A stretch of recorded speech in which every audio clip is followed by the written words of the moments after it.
know it's been a while at this point, since all of the major FNaF announcements for the 10th anniversary, but I always had a feeling that August would have more than just that week of announcements for FNaF. So I kind of waited to do a roundup of everything that happened, and then the Nintendo Direct Partner Showcase, Indie World Showcase, hybrid thing, that kind of proved me right. So I thought it would be fun to kind of just recap everything FNaF related that happened in August. And so yeah, I'm just going to do that because obviously August was the 10th anniversary of FNaF, specifically August 8th.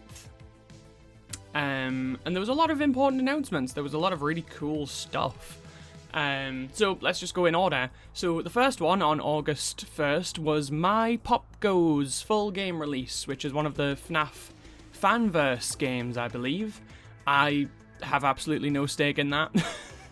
As cool as the Fanverse initiative is, it doesn't really interest me personally. I'm more into the core FNaF games.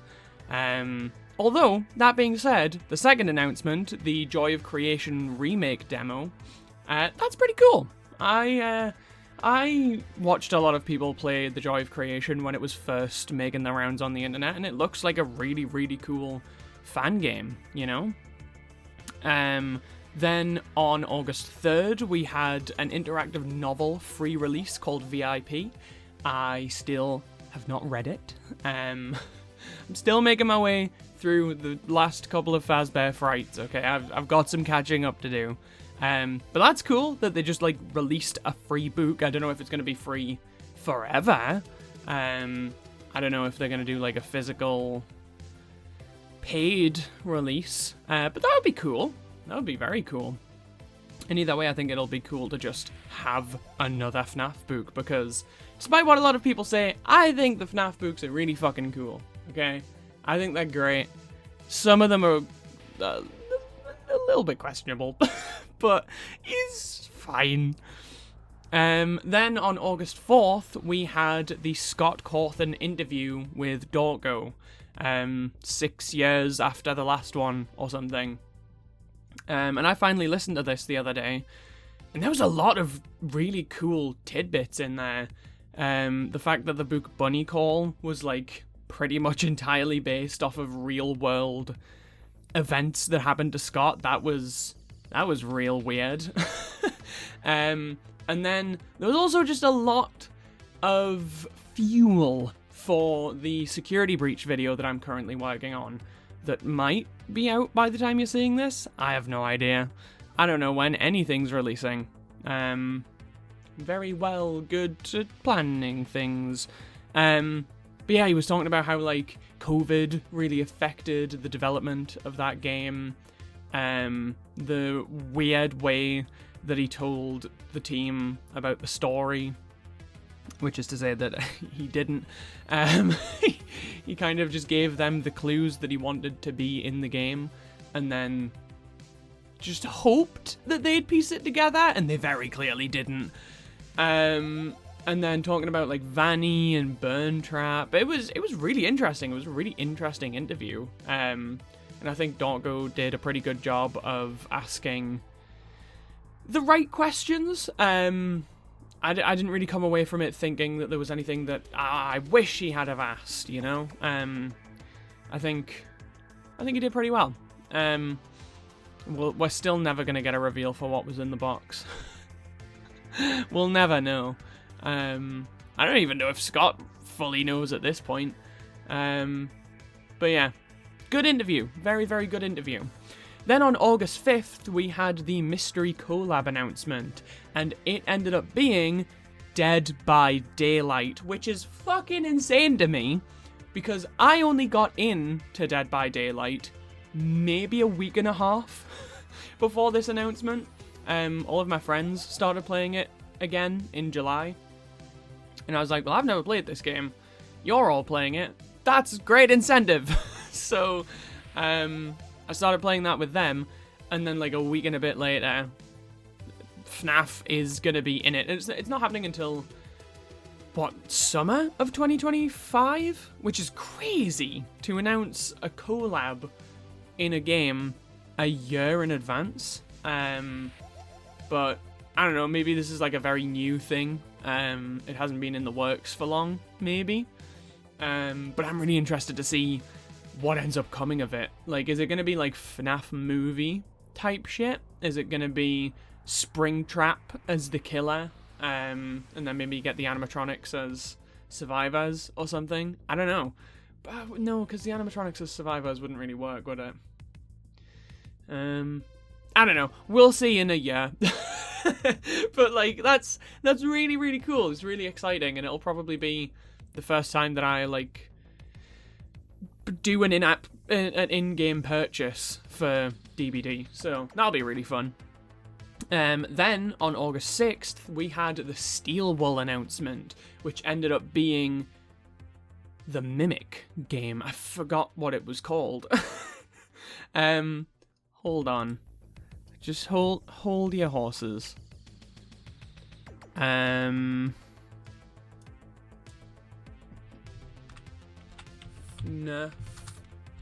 Mimic game. There we go. No. There we go. Five Nights at Freddy's Secret of the Mimic. You know, any other channel probably would have cut when they were doing that. Did a little jump cut. I'm not going to do that, though, because it's kind of funny. Yeah, this looks really, really, really cool. I know that Steel Wool have not had a perfect track record with this franchise, but I kind of prefer all of the Steel Wool games to any of the other games. Fucking love Security Breach, loved Ruin, really, really, really like Help Wanted, and from the little bits I have played of Help Wanted 2, so good. So I'm really, really excited to see what this Mimic game ends up being. And I'm excited for the opportunity to explore that character more, because I think it's a really cool concept. I really don't want them to move on from like the Security Breach, Help Wanted sort of era without giving Vanny and kind of Glitch Trap, Burn Trap, whatever form Afton takes. I don't want them to move on from this era of the series without giving those characters what they deserve. Like, we still know basically nothing. I mean, maybe the books that I haven't read yet have fleshed out their characters a little bit, but like, I don't know, it feels like those characters have so much more story potential. So I hope that them doing a game about the Mimic doesn't mean that we're moving on from like the Vanny Glitch Trap era. But I suppose we'll see. Did it have a release window even? I don't remember, but it looks cool, so I'm excited for that. Then on August 7th, we got a demo for 5 Laps at Freddy's, which was interesting to me because I didn't even know that this was a game that was happening. I assumed that it was one of the things that was announced in August, but apparently not. Apparently just not at all. So I have no idea when that got announced, but following the tradition of modern FNaF games, the demo released, and it was completely fucking broken. Twitter was just flooded with clips of the game not working. So hopefully that gets fixed before the full release, whenever the full release ends up being. Again, I don't remember if there was a release date set. But hopefully it functions by the time it fully releases. And then on August 8th, we had the full release of Five Nights at Freddy's Into the Pit. I'm so sad that I haven't played this game yet. I was really fucking excited for it because, again, I absolutely love the FNaF novels and the Fazbear Fright series. So having them adapted into any other form of media, really, is incredibly cool to me. Into the Pit was a really, really good way to kick off that series, like the Fazbear Frights series. It was a really, really good story. So to see that adapted into a full game with beautiful pixel art graphics, it just looks incredible. And I'm trying with my whole being to avoid spoilers, but YouTube really, really wants me to watch MoqaTea play it. It's like, I love MoqaTea, but I want to play the game myself first, because I've only done that with 2 FNaF games. So please, please let me have this. But yeah, once I've wrapped this security breach video, I'll probably buy and play that. It looks super duper good. And I like the precedent that it sets. Scott mentioned in the interview that he is very much open to the idea of doing Fetch, which is the next Fazbear Frights story, doing a game out of that. And oh, I want it so badly! I want it so badly! Like, don't do every game. Don't do every Fazbear Frights story. Like, I don't want to play Fazgoo. I don't want to play the one where you get pregnated by Springtrap. I don't want to do that. I think the fucking... Oh, what was it called? Was it Felix the Shark? It might have been Felix the Shark. I might be biased just because I've just finished reading that one. But I feel like that story could work really, really well as a game. Having like the claustrophobic tank that Felix is in, and then like exploring different places to try and find him. I think that'd be really cool. But yeah, I just want to see the books adapted into more stuff, because I don't know how true this is, but I heard like on the run up to the FNaF movie that originally the film was going to be an adaptation of The Silver Eyes, and oh my fucking god, that would have been so cool. I haven't read many books, okay? Like reading is not necessarily an interest of mine, so I don't read many books that I don't have to for like education and stuff. But I went out of my way to read The Silver Eyes, and fuck, man, that might be my favorite book just ever. I love it so much. Just something about it really, really resonated with me. So if they had have made a movie out of that, if they had have adapted the movie, the novel trilogy into movies, holy fucking shit, I want that so badly. I want it so badly. It might get me to actually enjoy the story of the Twisted Ones. Probably not, but but yeah. So that was all of the main announcements. But Scott also started the FNaF game, the Scott Games FNaF Twitter account, and on there he posted some pictures of what the Jim Henson's Creature Shop are working on for FNaF 2. We got to see a very early sculpt of Toy Chica, and another head next to Toy Chica, and I genuinely can't tell what character it is. It looks like a fucking frog. So yeah, I can't really figure out who that is. Is it Yoshi? Maybe it's Yoshi. Then we got like the Withered Foxy, and we got the Toy Freddy, and then we got Toy Bonnie, who looks like the head, at least, is pretty much done. It just needs to be colored and like has a few more tweaks to be made to it.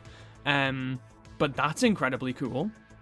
Then we got 4 different pages from, well, so basically, Scott said that he would be releasing 1 official page from the FNaF 2 movie screenplay, as well as 3 fakes. So he posted them, and I don't know.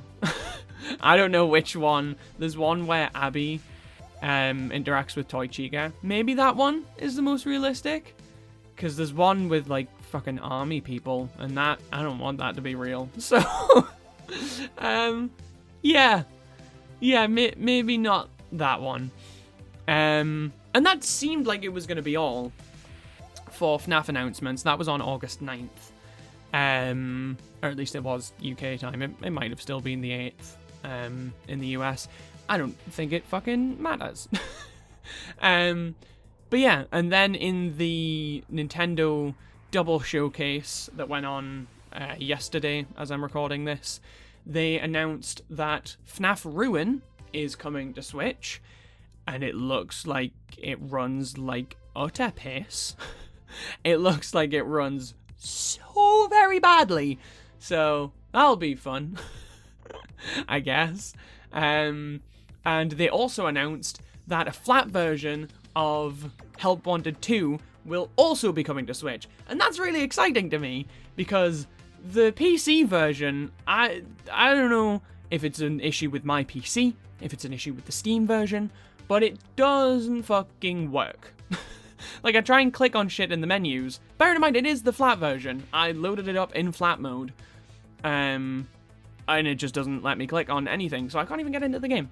And I don't have a PS5, I don't have a VR headset, so I, like, save for using my friend's VR, every, what? It was like 3 months ago, and that was pretty much the only time I got to use that. Other than doing that, I've had no way to play Help Wanted 2, so I'm excited for that to come to Switch. It looks like it runs pretty well in the trailer. Hell of a lot better than Ruin, at the very least. So, yeah, that's really exciting.